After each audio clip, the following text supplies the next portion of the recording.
It is the evening of March the 3rd, 2022. The defendant, Kouri Richins, her husband, Eric Richins, and their 3 children, 9-year-old Carter, 7-year-old Ashton, and 5-year-old Weston, are at their home in Camas. Eric Richins lived for his 3 boys. At 7:22 p.m., Kouri Richins' boyfriend, Robert Josh Grossman, texts Kouri Richins an image of 2 people romantically kissing.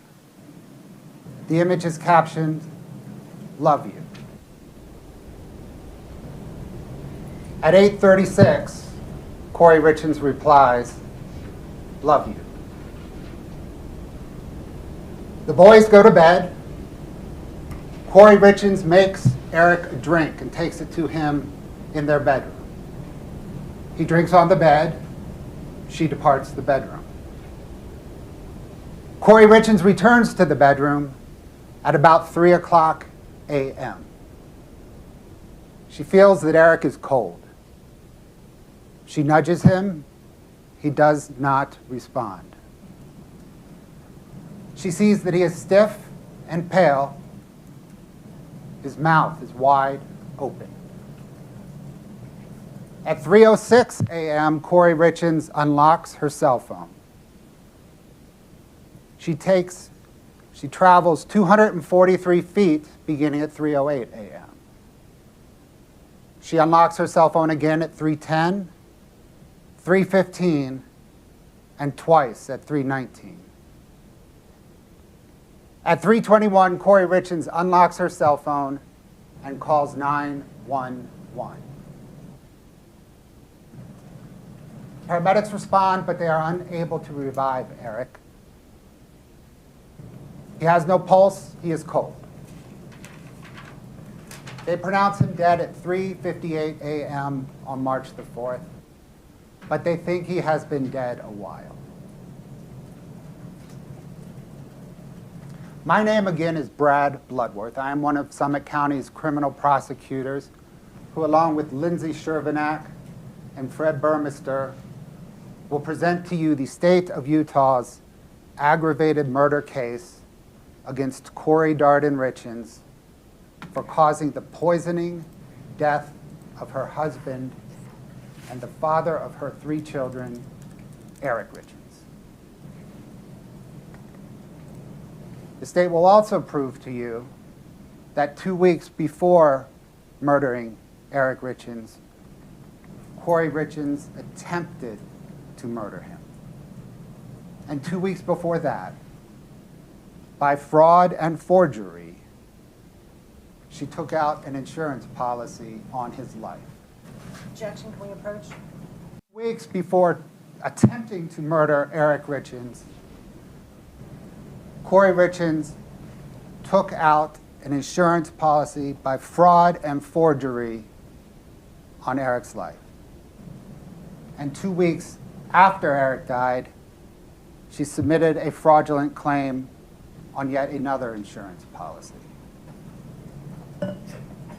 In this opening statement, I will summarize for you some of the evidence that the state will present over the next few days, perhaps weeks, so that you have a framework to assemble and analyze all of the evidence. The evidence will prove that Kouri Richins murdered Eric for his money and to get a fresh start at life. More than anything, she wanted his money to perpetuate her facade of privilege, affluence, and success. Kouri Richins owned a house flipping business.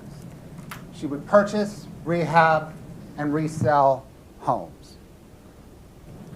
She presented herself to friends and business associates as remarkably successful.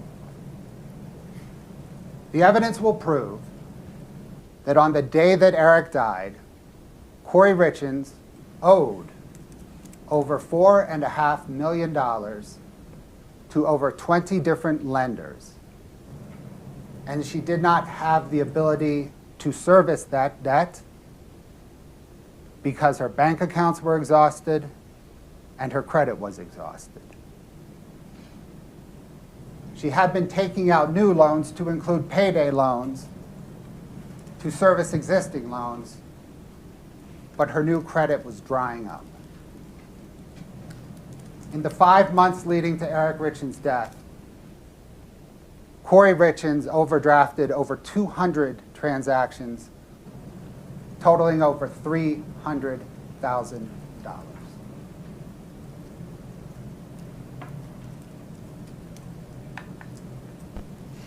And on the day that Eric died, Kouri Richins was scheduled to close on an unfinished and derelict mansion in Midway, and thus take on an additional $3.2 million in debt. She did not have the financial ability to service that debt, to rehab the mansion, or to hold on to it long enough to resell it. The mansion may appear impressive from a distance, but upon close inspection, it is just a facade.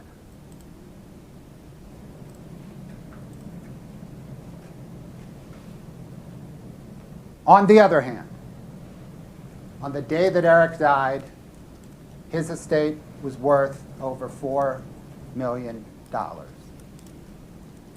And the evidence will prove that Kouri Richins believed she would inherit it all.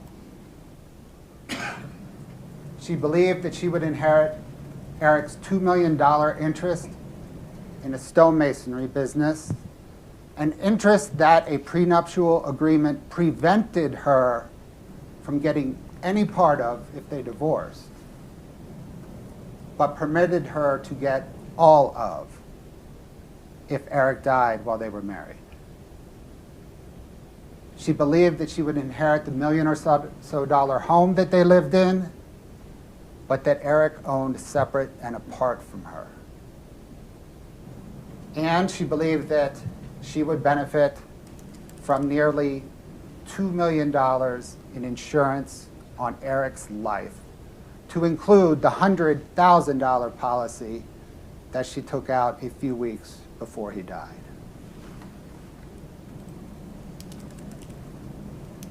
Now, for Kouri Richins' fresh start at life motive. This motive overlaps with her money motive. She needed Eric Richins' money to get her fresh start at life. The evidence will prove that Kouri Richins was chronically unhappy in her marriage. She thought that having children would make her happier, but it did not.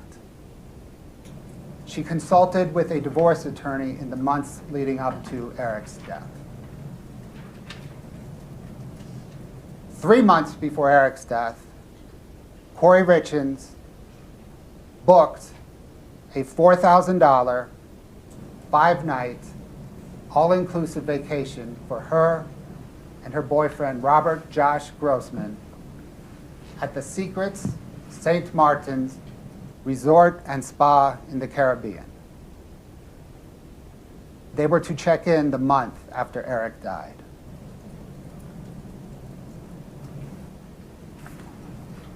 Three weeks before Eric's death, 15 days before Eric's death, 1 day before the charge attempted murder, Kouri Richins text messaged Josh Grossman, "If I was divorced right now and asked you to marry me tomorrow, you would? I just want to lay on the couch and cuddle you. Watch a murder documentary and snuggle."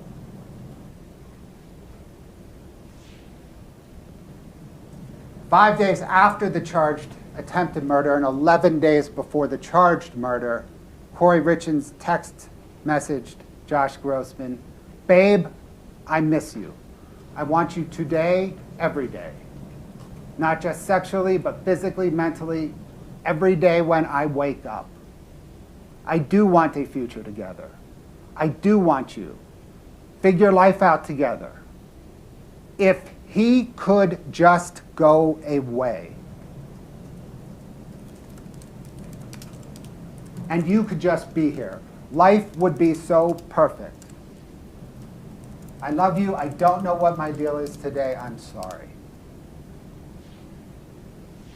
9 days after the charged attempted murder, 1 week before the charged murder, Kouri Richins text messaged her boyfriend, "I have a crazy dream.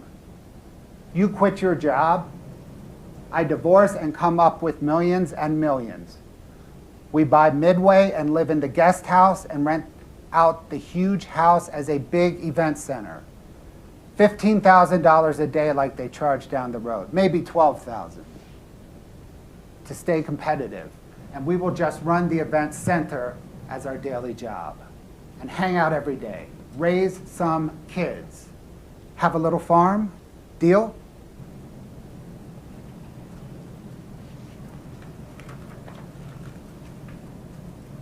Just over 2 weeks after Eric Richins' death, Kouri Richins text messaged her boyfriend a link to the secret St. Martin's Resort and Spa in the Caribbean and asked, "Are we there yet?"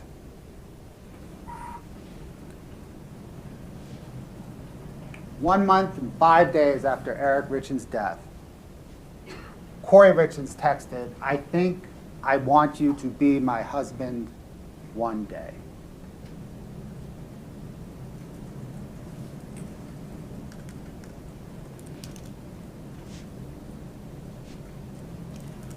Now for the attempted murder charge.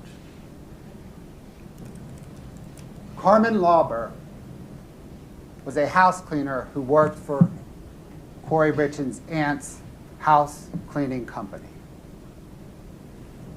She cleaned Kouri Richins' house. She knew Kouri Richins for nearly 9 years. Kouri Richins knew that Carmen Lauber had a criminal history involving drugs.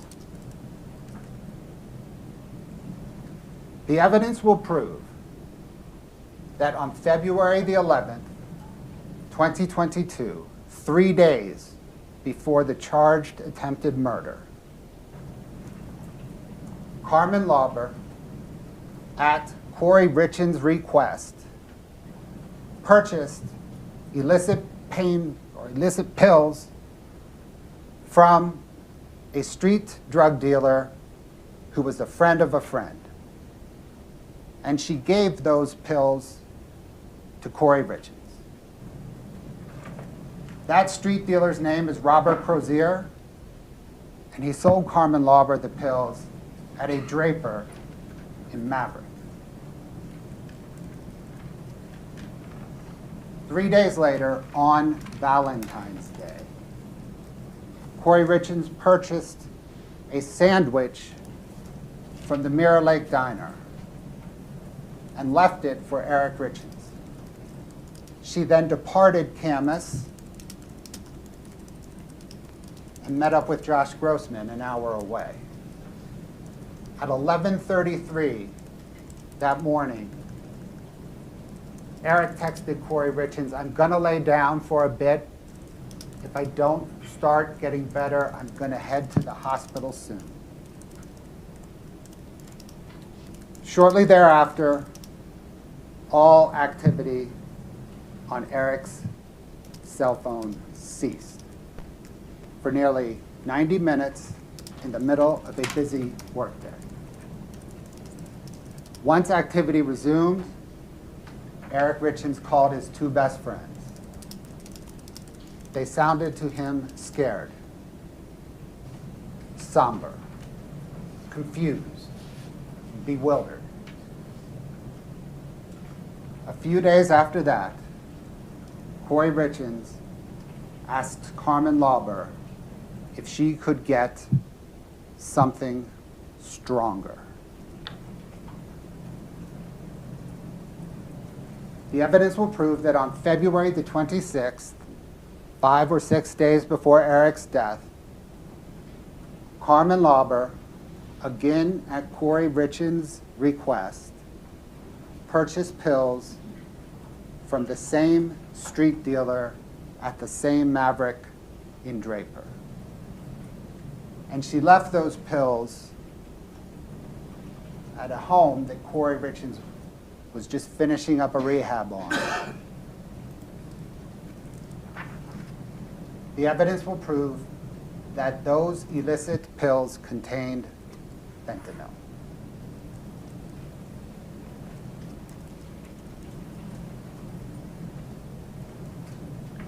The autopsy and toxicology report shows that Eric Richins died of fentanyl poisoning. He had several times a lethal amount of fentanyl in his blood and more in his stomach. And that extraordinary amount of fentanyl was intentional, not accidental.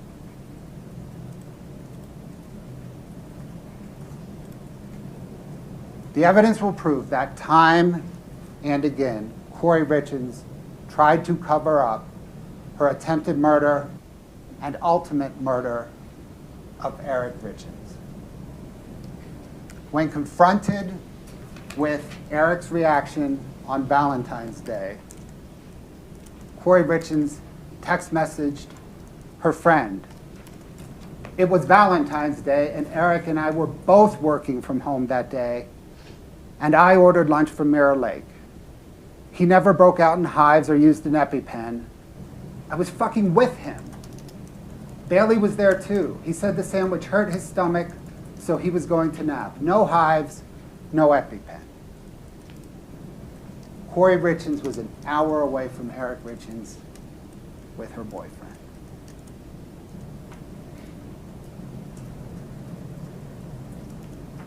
Regarding the morning of Eric Richins' death,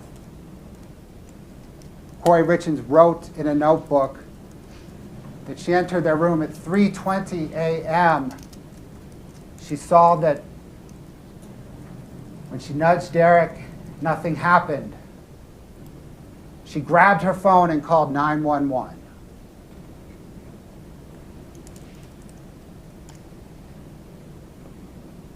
She first grabbed her phone at least 3:06 a.m. and delayed calling 911 at least 15 minutes.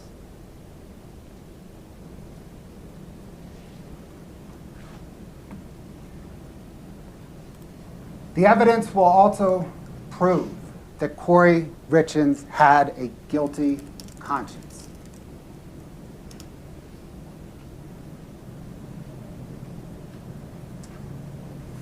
The morning that Eric died, his family came over. Kouri Richins could not face her children or Eric's dad, Eric Richins. She didn't speak to him. A few days after Eric's death, Kouri Richins and her boyfriend, Josh, they drove into the Uintas and talked about Eric's death for the first time.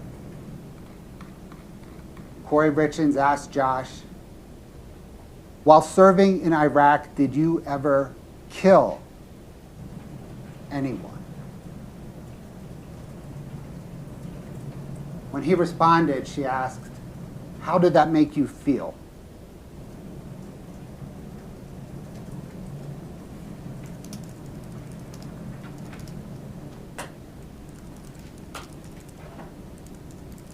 Along the lines of both cover-up and guilty conscience, Kouri Richins'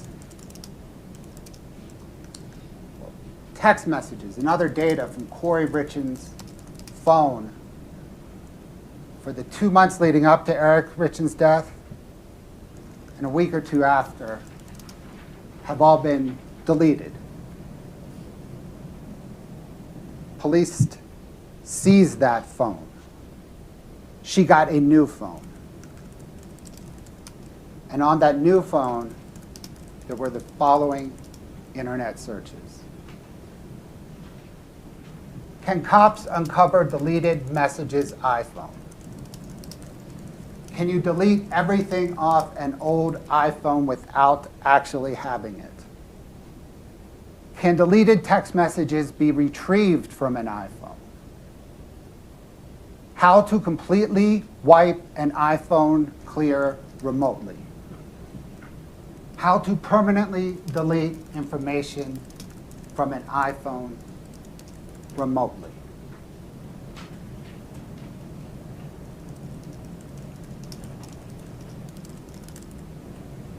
On April the 13th, 2022, about 5 weeks after Eric Richins' death, detectives informed Kouri Richins that the autopsy and toxicology results show that Eric died of fentanyl poisoning. Thereafter, searches on her phone include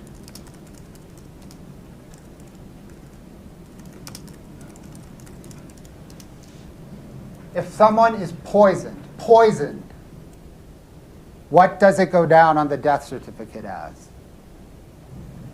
Can cops force you to do a lie detector test? Women, Utah prison, luxury prisons for the rich in America.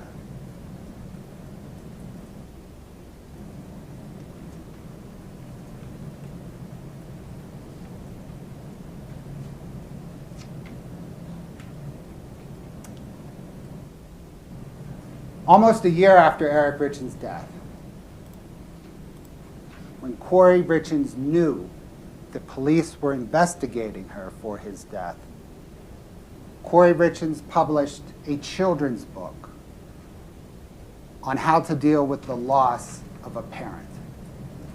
And she promoted that children's book on local television and local radio.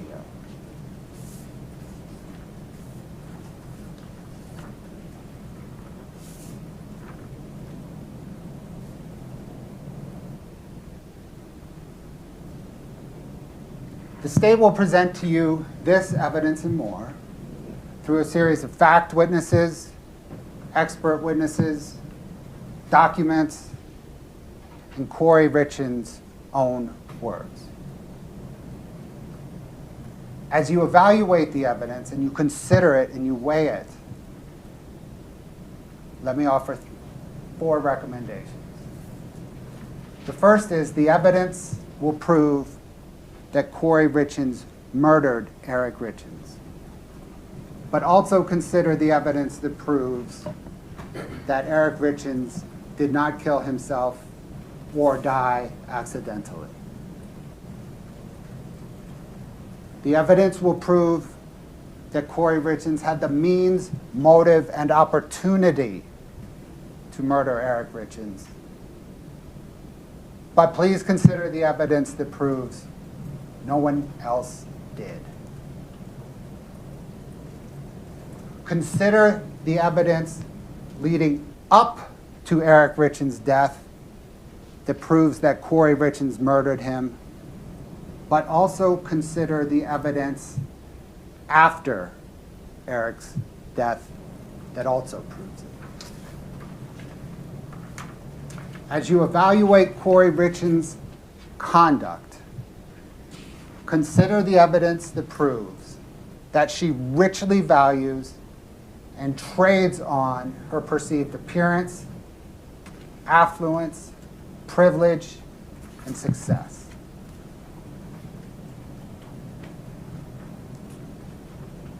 Let me please highlight 2 of the judge's instructions that he just provided. The first is, stay focused on the evidence. What the attorneys say, how they say it, their voice inflection, none of that is evidence. Please stay focused on the evidence. Please take notes. As he said, you will probably only hear from a witness one time, and that is when the witness testifies. At the end of the trial, I'll stand back up here. And in closing argument, we will analyze the evidence. We will apply it to the elements that the judge instructed you on. And the state of Utah will ask you to find Kouri Richins guilty of the aggravated murder of Eric Richins, the attempted aggravated murder of Eric Richins, 2 counts of insurance fraud and forgery. Back for a moment to the morning of March the 4th, 2022. It is 8:30. Medical examiners place Eric's body in a body bag onto a stretcher, and they wheel him out of his home for the last time. His boys are upstairs with their uncle. Kouri Richins has not yet told them that Eric is dead, and she won't for a few more hours. The last of the sheriff's deputies leave, crime scene techs, medical examiners. And on Kouri Richins' phone, the following 3 images are accessed.